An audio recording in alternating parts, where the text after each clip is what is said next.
Dans cette commune, en aval de la Seine, la crue a atteint ce dimanche un niveau supérieur à celui de juin 2016. Ici, près de 500 riverains sont touchés par les inondations. Parmi eux, Fleur. Elle vit à l'hôtel depuis 8 jours. Dans son logement, près d'1,20 m d'eau. Impossible donc d'y accéder. Là, je vous avoue, donc j'étais pas venue depuis 2 jours. On a des pics, hein, c'est up and down toute la journée en fait quand on y pense. Et puis quand on est devant, autant quand j'étais sur le chemin, j'avais pas la vue directe sur le jardin. Et puis devant, vous voyez cette espèce d'amas avec du carton dessus. En fait, c'est ma table de jardin. Comme celle de Fleur, 50 familles ont décidé de quitter leur maison. Certaines ont été relogées dans des hôtels, mais les places commencent à manquer. Situation compliquée aussi en amont de la Seine à Villeneuve-Saint-Georges.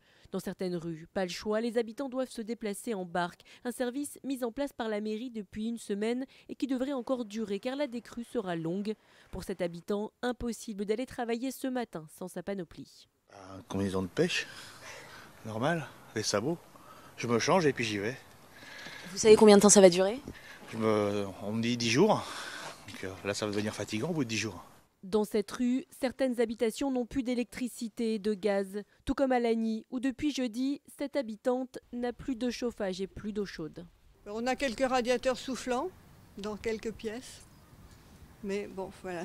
Le gros problème, c'est le froid et l'humidité, plus encore que la difficulté à sortir de chez soi. Enfin, en Seine-et-Marne toujours, à Montereau, par mesure de sécurité, les écoles ont été fermées.